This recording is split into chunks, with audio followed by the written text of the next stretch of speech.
जब से बांग्लादेश में शेख हसीना का तख्ता पलट हुआ है, तब से बांग्लादेश की एक ही ख्वाहिश है कि उसे पाकिस्तान बनना है।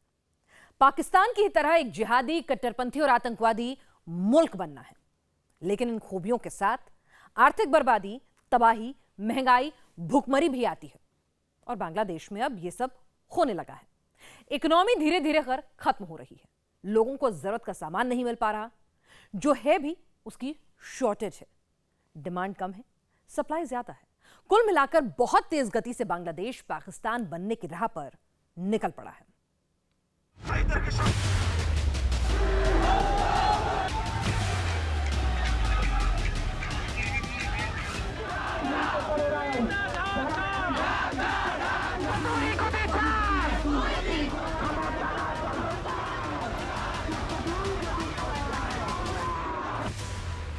क्या नरेंद्र मोदी ने बांग्लादेश का इलाज शुरू कर दिया है?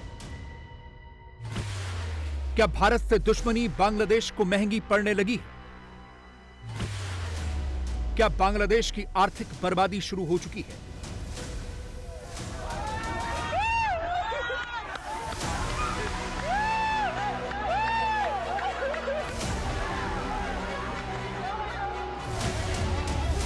अगर सब कुछ ठीक रहा तो बहुत जल्द बांग्लादेश से भी ऐसी ही तस्वीरें देखने को मिलेंगी।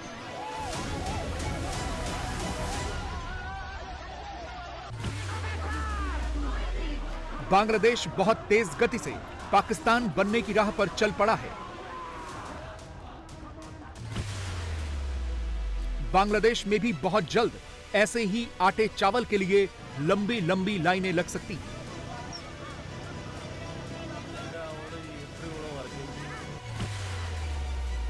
बांग्लादेश में भी बहुत जल्द पाकिस्तान की ही तरह खाने के लाले पड़ सकते हैं।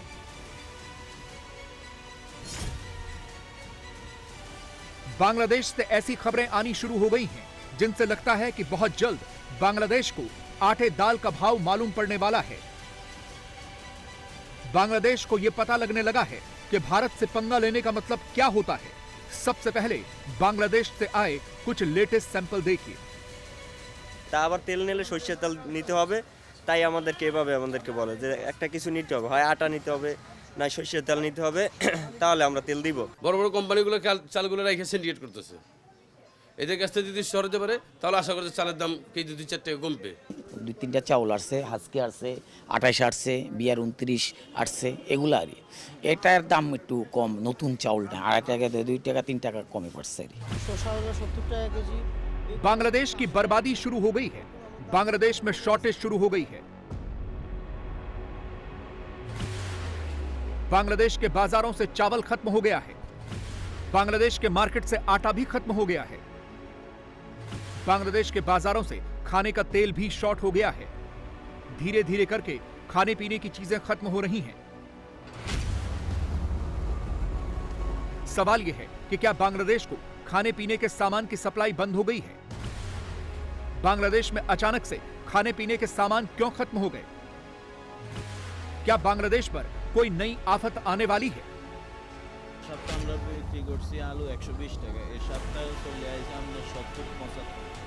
अब समस्या यह है कि बांग्लादेश में हर सामान महंगा हो गया है।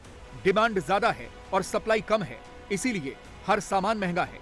इसकी वजह यह भी बताई जा रही है कि सामान की ब्लैक मार्केटिंग की जा रही है। सबसे ज्यादा असर सब्जियों पर पड़ा है। परवल 1 महीने पहले 60 टका किलो था, अब 120 का बिक रहा है। इसी तरह करेला भी 1 महीने पहले 70 टका किलो बिकता था, अब 120 टके का है। बैंगन 140 से 200 टका किलो हो गया है। भिंडी 60 टका से 120 की हो गई। चिकन 170 से 220 का हो गया। अंडा 150 से 200 टका दर्जन हो गया। কেজিতে 1-150 টাকা মিনিমাম এখন বেশি চলছে সব। তো কেনার তো কায়দা নাই, এই জন্য দেখে দেখে ফেরত যেতে হয়। তারপরেও কিছু কিনতে হবে খাওয়ার জন্য। এখন হলো যা পাই তাই খাই, এখন আর বাজেট নেই। আগের মতো আর বাজেট করে কেনাকাটা এটা সম্ভব না। রিপিট ওয়ালে ঠিক আছে, কারণ আমরা যেভাবে সীমিত বেতনে চাকরি করি আমাদের চলে না এইভাবে। চাই সবজির দাম আরো কমুক, সাধারণ মানুষ খেয়ে বাঁচুক। তেল চাইলে তেল তারা বলে যে তেল নাই মার্কেটে, অথচ 2 লিটার দিতে আছে, 5 লিটার 1 লিটার করে দিতে আছে না তারা।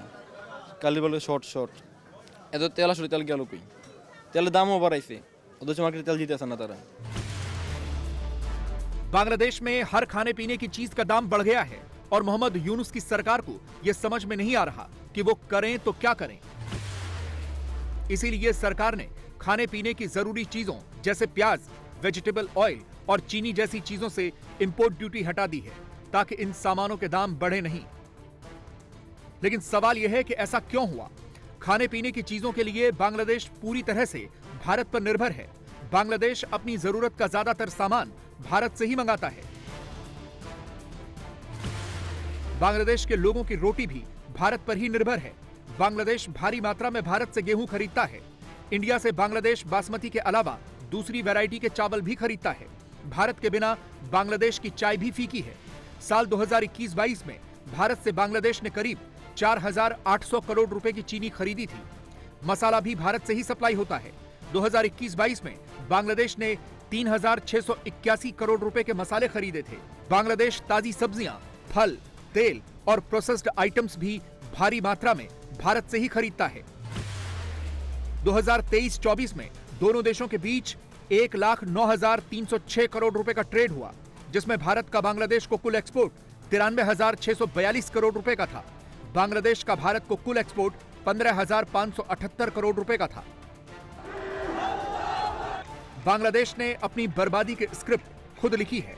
हालात अब सबके सामने हैं। कहीं ऐसा तो नहीं कि बांग्लादेश ने भारत से इंपोर्ट बंद कर दिया, क्योंकि वो तो पाकिस्तान के भरोसे है और पाकिस्तान खुद दुनिया के भरोसे बैठा है।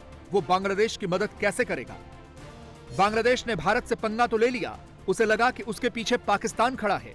पाकिस्तान से धर्म के नाम पर फिर से दोस्ती होने लगी, लेकिन पाकिस्तान के तो खुद के हालात खराब हैं। वो कहां से बांग्लादेश की मदद करेगा? अब तो बांग्लादेशी भारत के मुकाबले के लिए पाकिस्तान के परमाणु हथियारों को खरीदने की भी योजना बनाने लगे हैं। নিউক্লিয়ার ওয়েপন দিয়ে পাল্টা আঘাত করার কষ্টটাকে সহ্য করতে হবে। ये बांग्लादेशी प्रोफेसर शाहिदुज्जमा हैं, जिन्होंने फिर से न्यूक्लियर वेपन की डिमांड की है।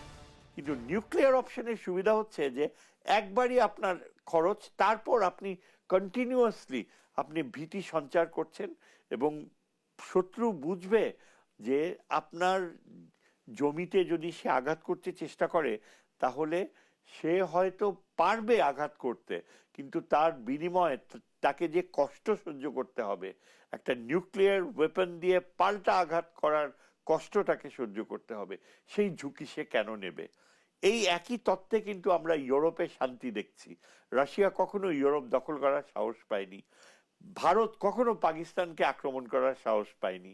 এবং পাকিস্তান অনেক ছোট, কিন্তু পাকিস্তান বলে দিয়েছে ভারতকে যে আমাদের 1 ইঞ্চি জমি তুমি নাও, আমরা আণবিক অস্ত্র প্রথমে ব্যবহার করব। बांग्लादेश ने पाकिस्तान बनने की बहुत चाहत रखी है। 53 सालों के बाद उसे फिर से पाकिस्तान बनना है। अब बाकी का तो पता नहीं, लेकिन पाकिस्तान जैसे हालात होते बांग्लादेश में देर नहीं लगेगी। शुरुआत हो भी चुकी है। पाकिस्तान की ही तरह बांग्लादेश भी धर्मांध हो चुका है। पाकिस्तान की ही तरह बांग्लादेश में जिहादी और कट्टरपंथी हावी हैं। बांग्लादेश भी पाकिस्तान की ही तरह एक इस्लामिक राष्ट्र बनना चाहता है। पाकिस्तान की ही तरह बांग्लादेश में भी हिंदुओं का सफाया हो रहा है। और सबसे बड़ी बात, पाकिस्तान की ही तरह बांग्लादेश में भी भारत से खूब नफरत बिक रही है। भारत में रहने वाले मुसलमानों को भी यह देखना चाहिए कि धर्म के नाम पर भारत से अलग होते ही कैसे इन दोनों देशों की बर्बादी हो गई।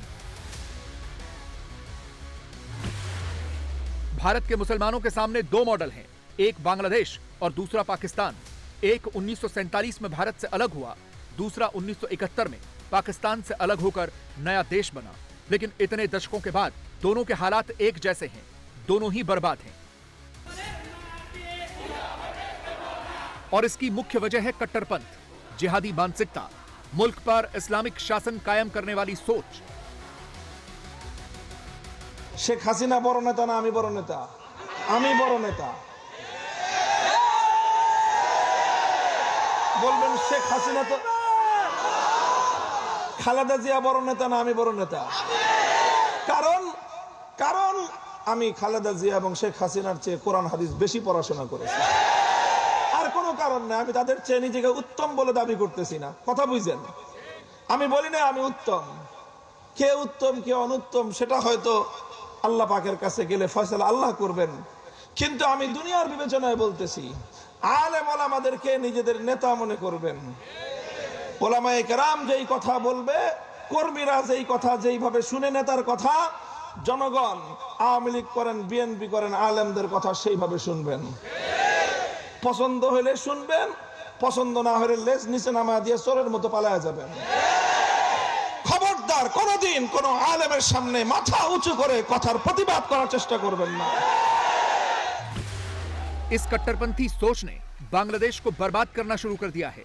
शेख हसीना के कार्यकाल में बांग्लादेश ने तरक्की के रास्ते पर चलना शुरू किया था, लेकिन अब उनके तख्ता पलट के बाद मुल्क के हालात खराब हो गए हैं। जिहादी मानसिकता और कट्टरपंथ कभी भी मुल्क की तरक्की नहीं कर सकता। बांग्लादेश भी पाकिस्तान की ही तरह विदेशी भीख वाली लाइन में खड़ा हो गया है। मोहम्मद यूनुस ने बांग्लादेश की सत्ता संभालते ही पूरी दुनिया से $8 बिलियन की भीख मांगी है। इस वक्त बांग्लादेश पर $100 बिलियन से ज्यादा का कर्जा है। उसे IMF से $3 बिलियन की जरूरत है ताकि वो अपने कर्जे की किस्तें चुका पाए। $300 मिलियन का लोन और चाहिए ताकि अपने लोगों के लिए खाना खरीद सके। IMF, एशियन डेवलपमेंट बैंक और वर्ल्ड बैंक से बांग्लादेश ने कुल $8 बिलियन मांगे हैं। लेकिन इसके बाद भी बांग्लादेश को सिर्फ भारत से नफरत दिख रही है। बांग्लादेशी जिहादी पूरे मुल्क को बर्बाद करने के बाद भी सुधरने को तैयार नहीं है। ভারত একটা দীর্ঘ সময় আধিপত্যবাদের যে বিকাশের শস্যভূমি হয়ে উঠেছিল এই হাসিনার অধীনের বাংলাদেশ, সে আওয়ামী লীগের মধ্য দিয়ে সে কিন্তু 7 সিস্টারের মতো এটা 8 সিস্টার হিসেবে এই বাংলাদেশকে বিবেচনা করেছে এবং এটির মধ্য দিয়ে কিন্তু সে আমাদের এই যে দক্ষিণ এশিয়া তার আধিপত্য বিস্তার করে রেখেছিল এবং ভারতের সাথে পার্শ্ববর্তী কোনো দেশের সম্পর্ক ভালো নেই। আওয়ামী যত দূষর রয়েছে সবার এখন সেফ হোম হয়ে উঠেছে হচ্ছে ভারত। তার মানে হচ্ছে ভারতের যে বর্তমান যেই অবস্থানটি আমাদের কাছে সেটি হচ্ছে হাউস অফ টেরর। ভারত হয়ে গিয়েছে এখন জঙ্গি গোষ্ঠীর পৃষ্ঠপোষকতার একটি জায়গা। এখন এই জঙ্গি গোষ্ঠীর পৃষ্ঠপোষকতা দিতে গিয়ে ভারত আমাদের যে সার্বভৌমত্ব, আমাদের যে অখণ্ডতা, সেটির উপরে হচ্ছে ভারত হুমকি স্বরূপ হিসাবে আমরা বিবেচনা করছি। আওয়ামী লীগ ছিল ভারতের বেতনভুক্ত একটি কর্মচারীর মতো করে ভারতের এজেন্ডা বাস্তবায়ন করেছে। যখনই দেখেছে জনগণ সেটির বিরুদ্ধে তার রায় দিয়েছে, তখন ভারতের মাথা খারাপ হয়ে গিয়েছে। জনগণের সাথে ভারতের যেই রাষ্ট্রের যেই দূরত্বটি, সেই দূরত্বটি আরও বেশি সেটি বিস্তৃত হবে, যেটি আমরা চাই না। বরং আমরা চাই ভারত রাষ্ট্রের সাথে বাংলাদেশের রাষ্ট্রের সম্পর্ক হবে।